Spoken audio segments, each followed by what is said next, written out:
Yo, what is up, everybody? It's B Milton. Welcome back to the channel. I'm your host here on the Redskins review. And you guys, it sucks to have to come on here and talk about a 3-3 Washington Redskins team, because if you are a Redskins fan or you watch Redskins football throughout the first 7 weeks of the NFL this year, you know we're better than 3-3. We are. We're talented. This is a talented team. They just need to get it together and find out how to squeak by wins and not these 3 losses that we have. I just feel like we're much better than our record. And we haven't been, this year, we haven't had any blowouts. You know what I'm saying? Like last year, our first game of the season versus the Steelers, we got exposed, right? Blowout. We got beat up. It just hasn't happened this year. And like, we aren't getting exposed. You know, and that's, the Redskins just shows that the Redskins are a different team. We're trending upwards.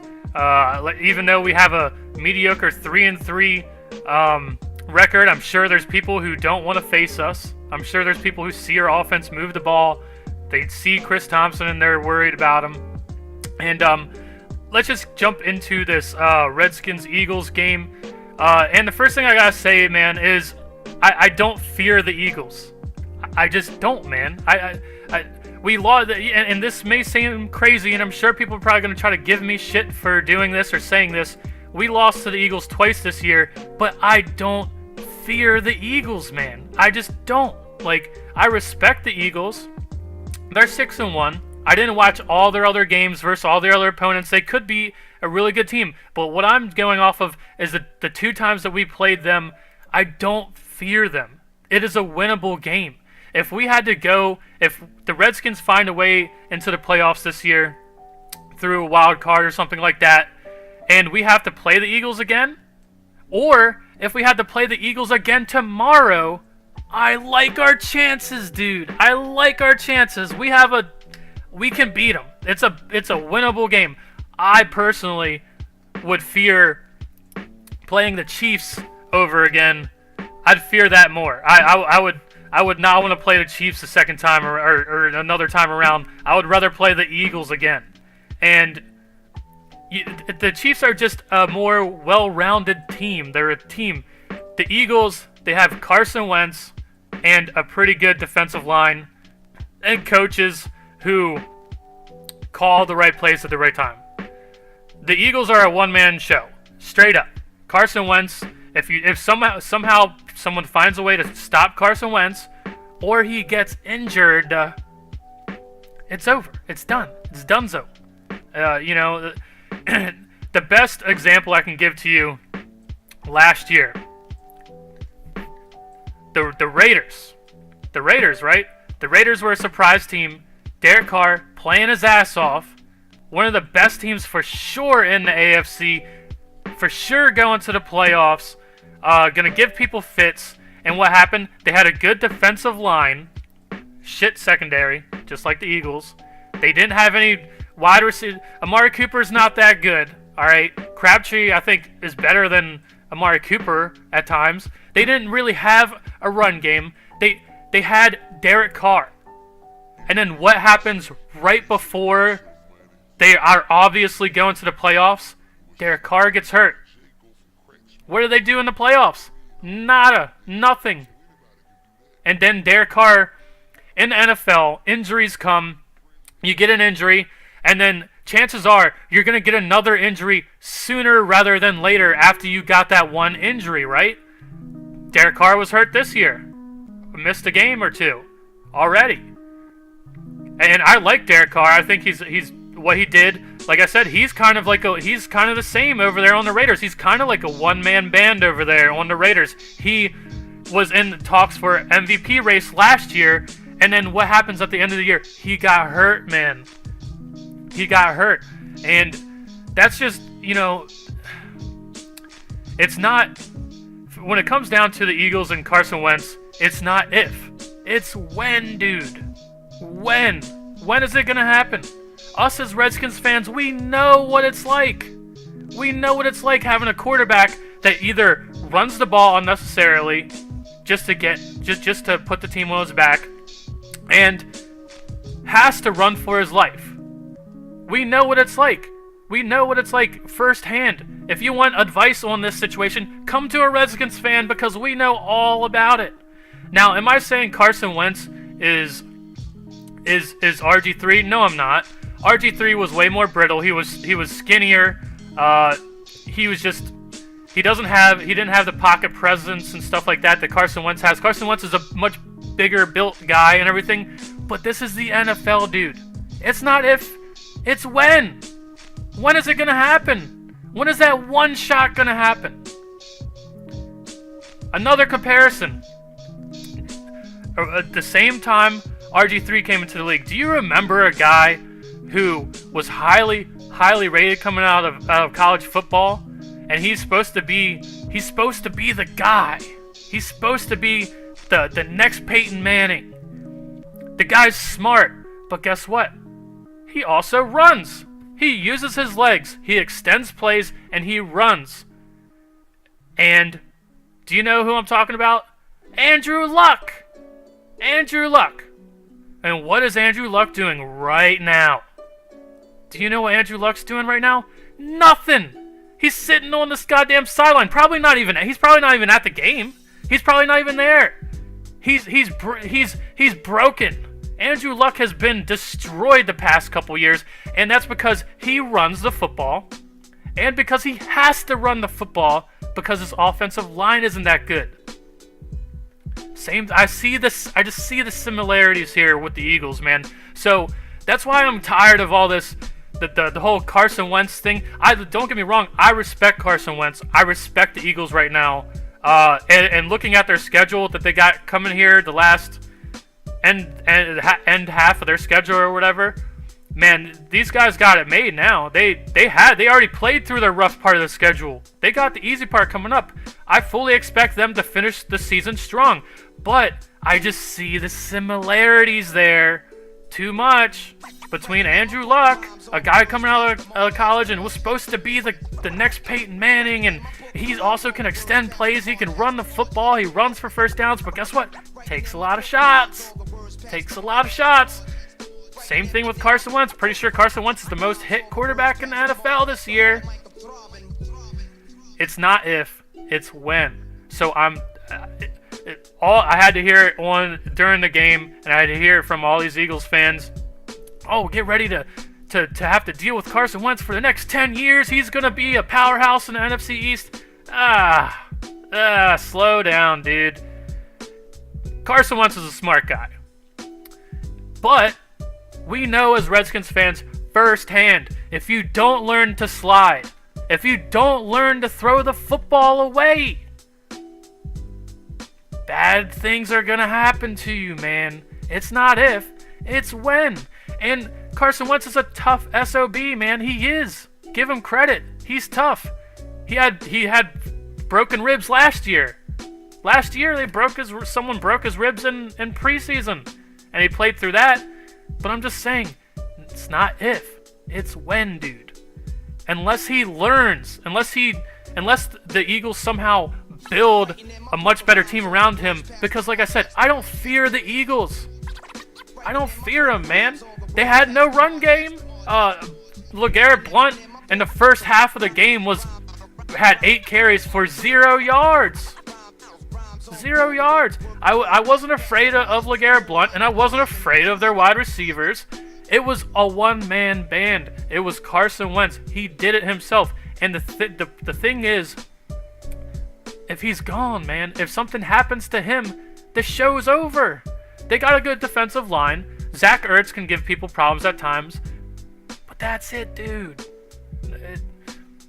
That's it, man. And that's why I like our chances versus the Eagles. They didn't do anything in this game to demand my respect. They didn't. They had one good drive, man. They had one good drive. So check it out. What happened? They had one good drive pretty much in the entire game, dude. The entire game. When at halftime, they come out, the Eagles come out after halftime and being up 17-10, and they have the best drive of the entire game. They come out, they're methodical, they spread the ball around, they move down the field, and they score a touchdown, and on that drive, I go, damn, this offense is nice. They got something going here. And that's in the second fucking half of the game, and they're winning 17 points. How the fuck are they winning when it takes until the second half of the game for me to go, oh shit, this offense can move the football. They can do something. How are they up 17 points? How do they have 17 points on the goddamn board? They have they had like 3 plays, and they had 3 things in this goddamn game. They had the one drive to get my respect. They had the one drive like I'm just talking about at halftime. They had the one deep shot to Hollins or whatever, some no-name wide receiver who I don't know. DJ Swearinger gave that up, right? And we can't be too pissed off. As Redskins fans, like I said, our defense has been exposed for the past couple years. This year, I can only think of the 49ers, right? We get the Algic Robinson big play, and that's when we had rookies in on the field. And then this game, we have that one big play. I can't really think of any other big, deep shots that we've given up, and I just can't.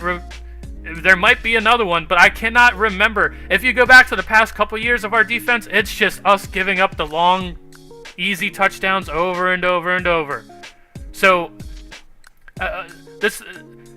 there's reason to be optimistic, man, as a Redskins fan. But like I said, there's only the defensive line. The one deep shot to Hollins got my respect. You got to go, hey, they got someone who can run the deep ball. And then the one drive that they had after halftime, got to respect that. They were methodical with the football. They pretty much did what they wanted to do as an offense at will and moved the football down the field and scored and deserved a touchdown. And that's when I went, damn, this offense, that's respectable. That's respectable what you did there. We did that the entire fucking game. Every time we scored a touchdown, we methodically moved the football down and had our way with people. Vernon Davis was having a field day. It came down to penalties, dude. It really did. And it's really shitty to say stuff like that.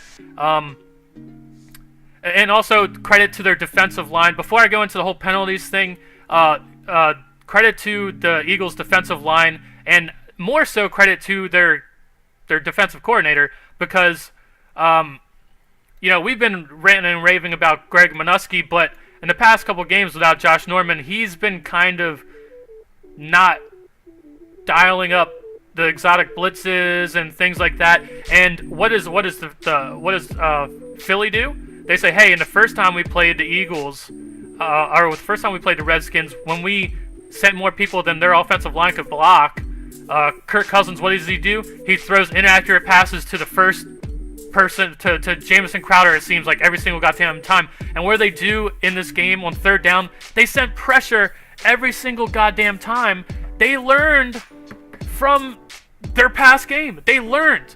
And we didn't seem to be adjusting and learning like the Eagles did. They knew on third down and one or whatever, send an all-out blitz. Our offensive line is kind of in shambles in this game, and they knew it. They were smart enough to take advantage of that. So those are the 3 things that I give respect to the Eagles for. And in all honesty, I think the Eagles played a better game versus us, an all-around better game versus us the first time we played them. And they didn't score 34, should have been 37 fucking points. That brings me into my next point of penalties and bullshit non-calls. The one drive, like I said, the one drive that they had that straight up gained, you can't knock them, straight up gained my respect. In the second half, when they came out of halftime and they had that one long drive and they went down and scored the touchdown after halftime, they're already up 17 fucking points somehow. They got propped up by penalties just keeping their drives alive the entire fucking game, dude. And I'm not one to come on here and bitch and moan about penalties and shit. In the last game versus the 49ers, I've straight up told you this year has been brutal with fucking penalties and non-calls and bullshit calls. The first game versus the Eagles, clearly it wasn't a fucking fumble, and that call or non-call ends the game. They fucked that up. Now, granted, in the first game, did it seem like our offense had shit going? Did it seem like we were going to go down the field and score a touchdown? No. Realistically, no, it didn't look like that. But they ended the game short on us. They bullshitted us. And here, just to go into that a little bit deeper, I completely understand in the first game why the referees did that. In real time, it was a bang-bang play. It was close. You let the play out, and if you think it was a fumble, you rule it a fumble on the field. Fletcher Cox picks the ball up, runs in for a touchdown. You rule it a touchdown. But that's why you do that, because that's a call. If you just, what if it was close when you're watching it real time, and then if you say, oh no, that was an incomplete pass and it wasn't a fumble, but it was a fumble, you can't call that call back. So I understand why you let that play out, but then you go back to the replay, and everyone in America could have looked at the replay and said, there goes the ball. It leaves his hand, and then smacks the other dude's hand, and then falls on the ground. That's an incomplete pass. Everyone in America could have figured that out. Everyone. This has been a bad year for us with calls, dude. And you can go back to last year, and if anyone wants to sit here and complain about me complaining about bad calls that we've had this year, I challenge you to go back to last year. I guarantee you there's only 2 games. There's 2 times where I bitched about penalties, man. And it was the one Cincinnati Bengals game where Jamison Crowder was going in for the touchdown, right? And he got his head straight yanked around by a defender on the Bengals, and this referee's standing right there, and he didn't call any flag or whatever. I bitched about that. And then the other one time, the entire last year, I had to come on here and say something about bad calls and shit like that, was the Panthers game. If you remember the Panthers game from last year, well, it was the Panthers were a really good team. I think it was last year or the year before that. I'm pretty sure it was last year, right? All right, now I'm messing my own self up. All right, so we're playing the Panthers, right? It's a back and forth game. The Panthers are good, and well, they were playing good at the time, and we were going back and forth. It's kind of a shootout. Remember, they went up quick, and then we had the one long touchdown pass to D-Jax, and then we're like making a comeback or whatever, and then I don't know what it was, but I remember there was one big, huge bad call in the game, and then you could feel it. The entire momentum of the game shifted, and then we ended up losing that game like 34 to like 17 or something. Like, we got our ass kicked after that call. It switched the momentum completely, and that's kind of what happened in this game. How in the fuck does a team with their number 1 running back have 8 carries for 0 yards, yet they're fucking scoring what should have been 37 points? Nah, I'm sorry, dude. You got helped out and worked down the field by penalties and bullshit non-calls, and yeah, that's what happened, dude. Like, honestly, that's what happened. And actually, this before the Eagles game, I went on a Eagles YouTuber channel and did a video with him. He goes by the name of Bitter Birds. He's a good guy. He's a very humble guy. I enjoyed going on his show. That's the second time I've been on his show. He does this thing where he goes through enemy lines or whatever. Whenever the Eagles are facing another team, he likes to go out and reach out to other Redskins or whatever team they're facing as YouTubers and have them come on and give them a little gist about their team, what type of injuries they have or whatever. And I went on his show, and he was high on Alshon Jeffrey, and both times this year I went on his show. Both times he was like, "Man, I can't wait to see what Alshon Jeffrey does." And both times I'm like, "He ain't gonna do shit. Bashad Breeland's not gonna let him do nothing." And what did Alshon Jeffrey? 40 yards in the game. LeGarrette Blount in the first half, 8 carries for 0 yards. And this is a team that should have been 37 fucking points. They had one good drive. They had one deep touchdown pass, blown coverage in the first half. Second half, they have one good goddamn drive that's not propped up by penalties and bullshit non-calls. Now let's get to the and to go back to this guy, the Bitter Birds. Yet again, great guy, humble guy. I feel, I'm happy for him. He seems like a good fan of his team. He's not one of the guys that are going to go out and just you know those type of guys. Even the Redskins, we have them too. The Redskins could be complete ass this year or whatever year, and we have fans that are just going to go out and just looking to talk shit to people and stuff. That is completely the opposite of what this guy is. He's a good guy, and Eagles fans and even Eagles fans in general, they've been waiting for this. They've been waiting for this year to have a good year. Us as Redskins fans, we know what it's like to not be in the playoffs for a while and just not have shit going on. So I feel like, it's well-deserved for this fan, the Bitter Birds. He's been waiting for this. He's the type of guy who's not going to, he's not going to go in here and talk shit for his team when he's a realist. He knows if his team is shit. He knows, he's a smart guy. So yet again, I was texting him during the game, right? I have his phone number, texting him during the game. The Redskins are winning 10-3 at this point, all right? We're winning 10-3 in the first half. And do you know what I texted him? I can show you right now on my phone. Do you know what I texted him in the first half? We're winning 10-3. I texted him, I hope one of us doesn't leave this game and being down and feeling like we got gypped by penalties. I texted him that. I told him that. I saw this bullshit coming a mile away. I seen it. We were winning, and I seen it. I texted him. I was like, I hope at the end of this game, one of us doesn't come walking away and being pissed off by some type of penalty situation, because you saw how many penalties they were calling, just changing the momentum and making the monotony of the game just ridiculous, just penalty after penalty. John Gruden is sitting there saying, how are you calling these penalties? And Brandon Sheriff gets completely straight up blocked in the back and just thrown on the ground. That's 15 yards right there, and you're missing these type of calls, but you're calling bullshit calls. Man, like I said, one drive in this game made me respect the Eagles offense. Okay, two. They had one play where they beat DJ Swearinger deep for a touchdown. When like second and 16 or something, we got beat. And like I said, we haven't been beat deep many times this year, so I'm not going to get worried about, I'm not going to get beat up over that. But then they come out in the second half where they're up 17-10 because of momentum swings and changes.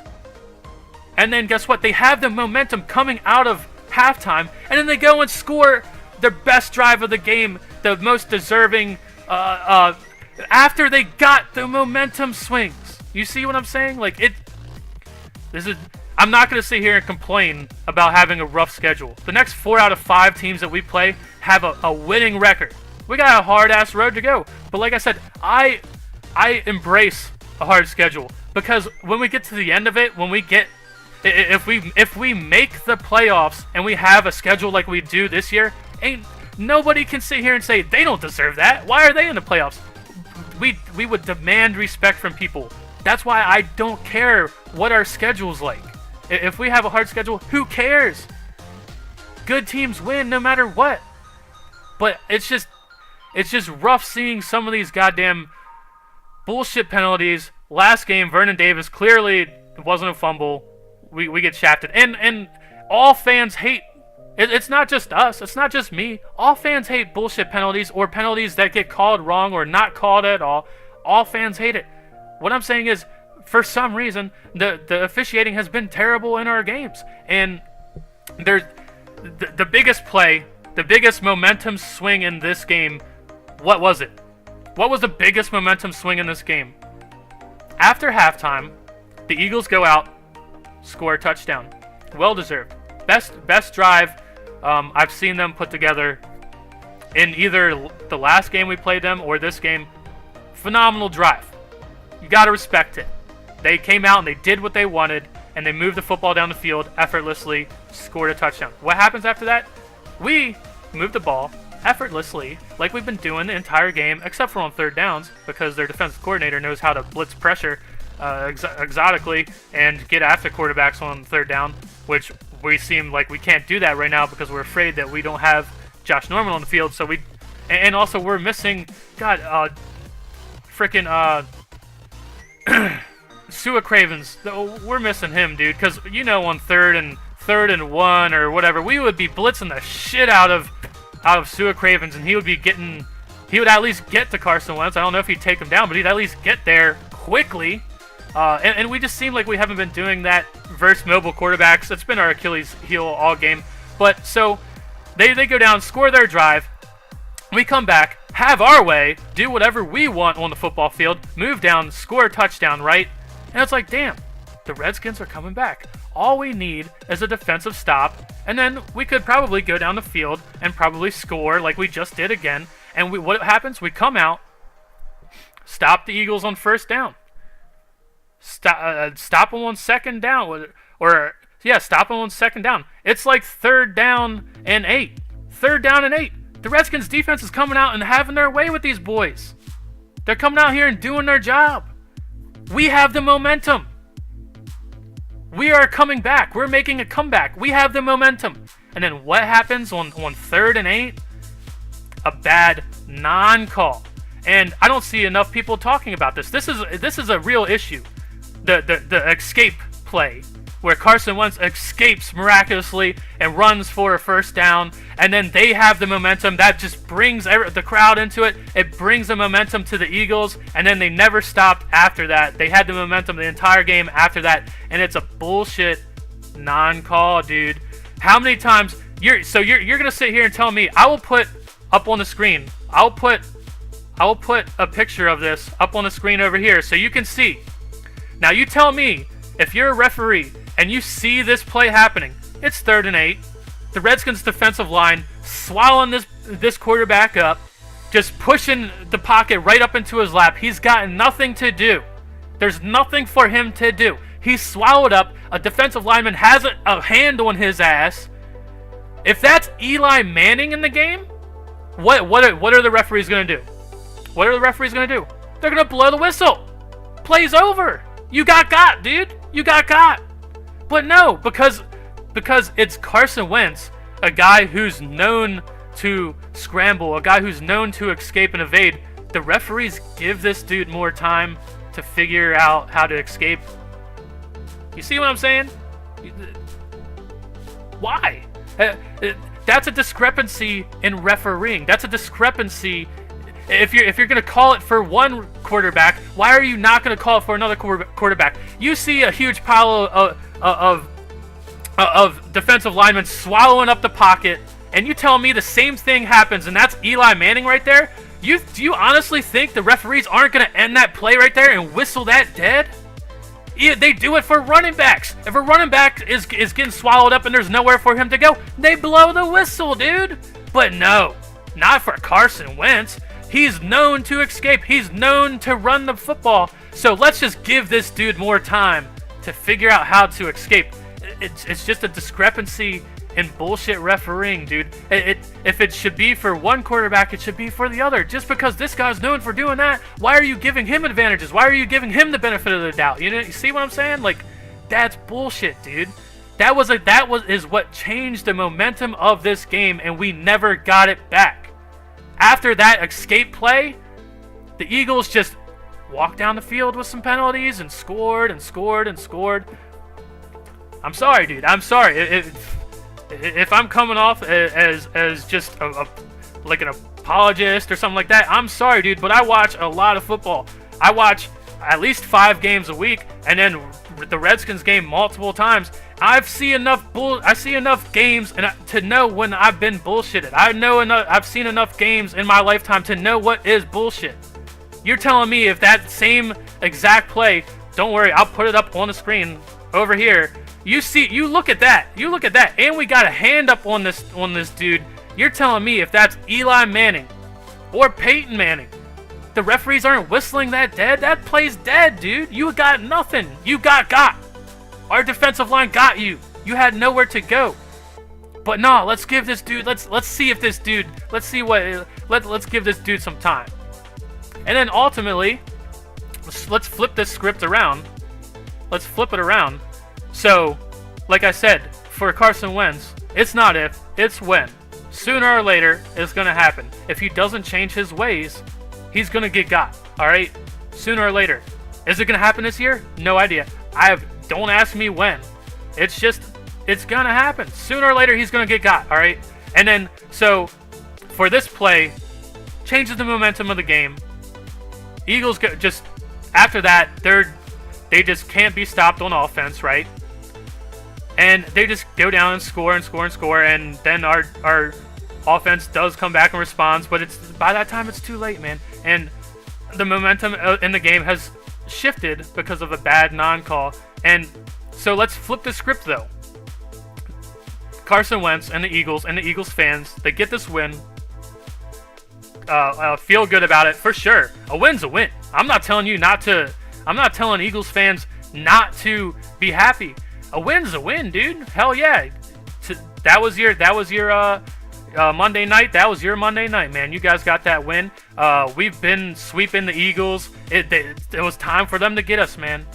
It was time for the Eagles to come back and sweep us, man. We've been doing it to them pretty often. It's time for them to come back.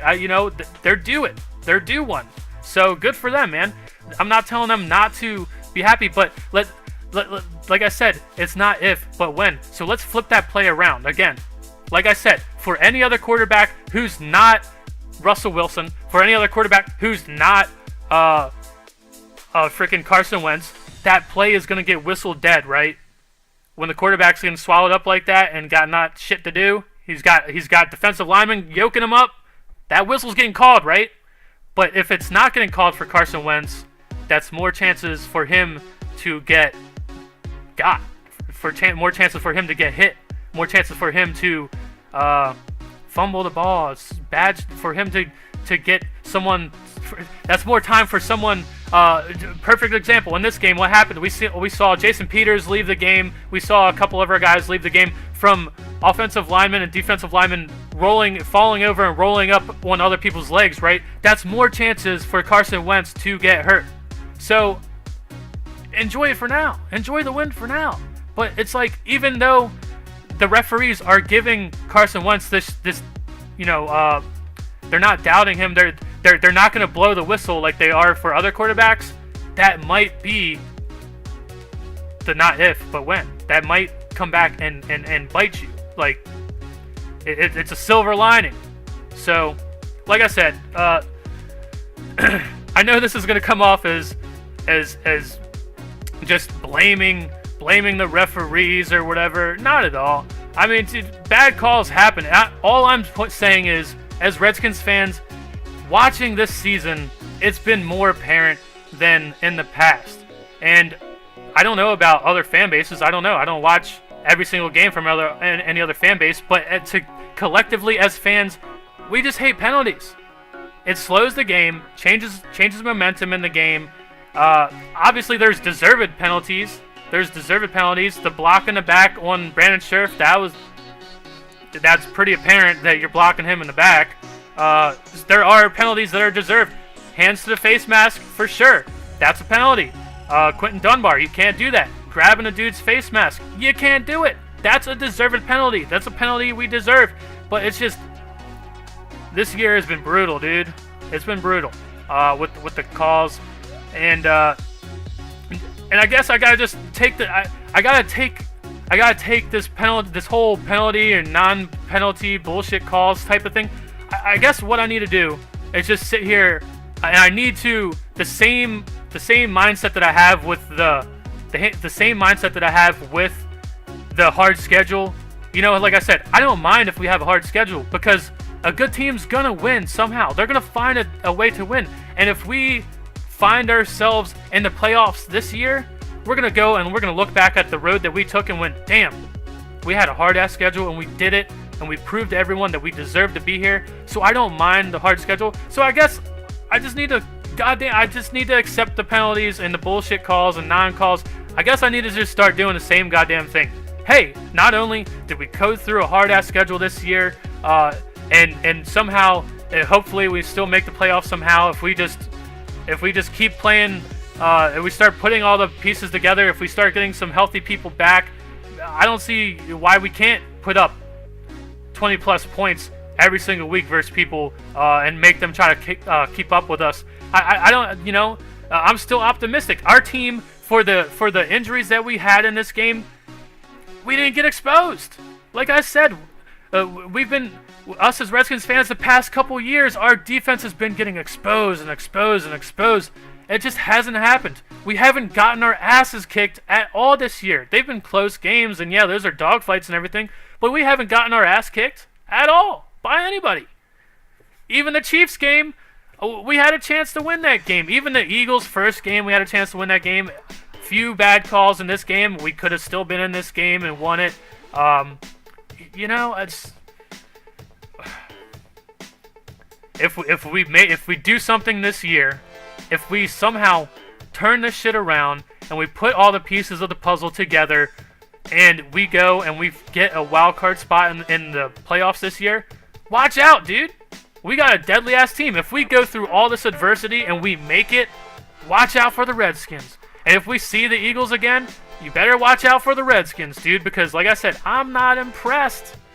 I don't fear the Eagles still. They didn't do much to just strike fear in you. Carson Wentz, yeah, you gotta be... Of course, Carson Wentz is having a fantastic year right now, but he's a one-man band. If something were to happen to him, they don't have a run game. Their wide receivers are below average. And I'm a guy who I liked Alshon Jeffrey. He's been a pretty solid guy his entire career. 40 yards. He put up 40 yards on us. I'm not afraid. Torrey Smith, what did he have? Probably I don't even remember hearing them call Torrey Smith's goddamn name one time. Carson Wentz had the most rushing yards on their football team.